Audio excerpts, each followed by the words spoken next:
Want to achieve global recognition in ophthalmology with the prestigious FICO title? Well, welcome everyone, I'm your host. Today, we're breaking down the exact roadmap to FICO registration, a massive secret to slashing your exam fees, and a foolproof, step-by-step strategy to absolutely crush the ICO Part A Visual Sciences exam. Let's dive right in. So, earning your fellowship of the International Council of Ophthalmology, it is a massive career booster, right?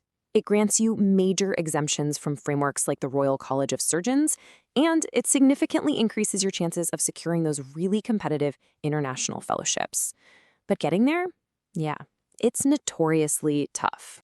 The reality is, the pass rates hover around 50 to 60%. Literally, almost half of the candidates don't make it on their first try. This means you need a serious data-backed strategy to succeed. Because these exams test incredibly up-to-date knowledge and demand a really high level of clinical decision-making, you just cannot wing this. Here is our game plan for today's explainer.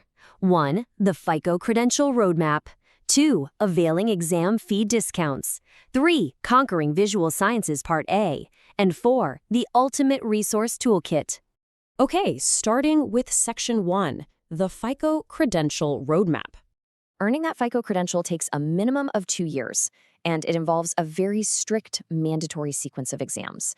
You've got to start with the standard exams, Part A, which is Visual Sciences, and Part B, which covers optics, refraction, and instruments.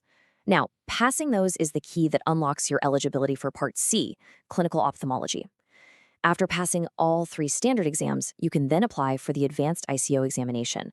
Finally, you combine your advanced exam pass with a local face-to-face clinical exam to officially earn that highly coveted FICO post-nominal acronym. Moving on to Section 2, Availing exam fee discounts. Listen, taking international exams is a huge financial investment, but honestly, you shouldn't pay full price if you don't have to.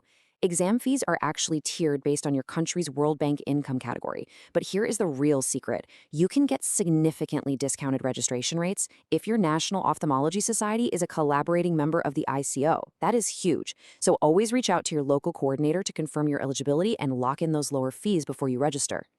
All right, Section 3, Conquering Visual Sciences Part A. This is the foundation everything else is built upon. Knowing the battlefield is absolutely key. You're going to be facing 120 single best answer multiple choice questions over a fast-paced 3-hour window. But pay attention to the scoring system here. There is only positive marking. That means no negative marks for incorrect answers. The big takeaway, you must absolutely never, ever leave a question blank on exam day. Guess if you have to, just don't leave it empty. Step 1 of your battle plan is mastering your timeline. Successful candidates consistently dedicate 6 to 12 months of structured, daily study to properly digest this incredibly dense material. You really should be aiming for about 2 to 3 hours a day.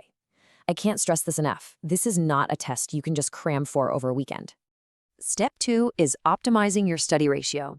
You've got to organize your timeline using the SMART framework to hit specific, measurable daily targets. And please, do not spend all your time passively reading dense textbooks. Implement the highly recommended 2/3 and 1/3 rule. Basically, spend 2/3 of your time aggressively practicing MCQs to develop that crucial second-order clinical thinking, and use the remaining 1/3 of your time reading concise review books to target your specific weaknesses. Now, here is a massive pro tip for you.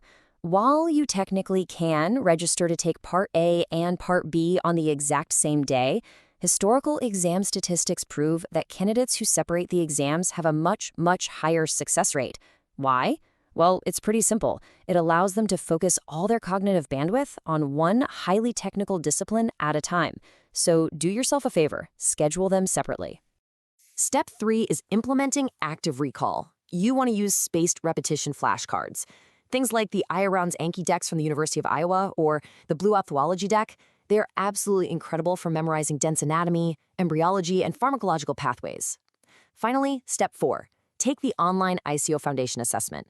It's totally free if you're registered for the exam, and it uses this really brilliant 3-level certainty rating system to aggressively test your active recall and expose dangerous areas where you might just be a little overconfident. Which brings us to Section 4, the Ultimate Resource Toolkit. What resources should you actually use? Well, studies show candidates prefer studying from original English materials to get the absolute best technical precision.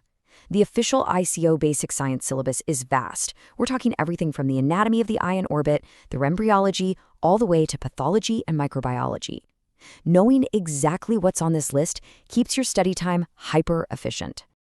To conquer that massive syllabus, data points to a few distinct winners. For your primary deep dive, John Ferris's Basic Sciences in Ophthalmology is fantastic. Even though it's an older text, hey, anatomy hasn't changed, and candidates swear most exam topics are covered right in there.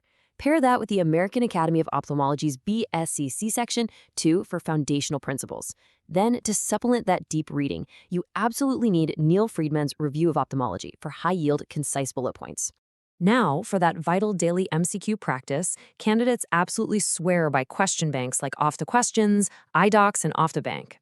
Another massive resource is Connect Medical Academy, which actually offers a really intensive self-study course featuring 32 structured lectures, a proprietary question bank, and extensive mock exams to really simulate the pressure of exam day.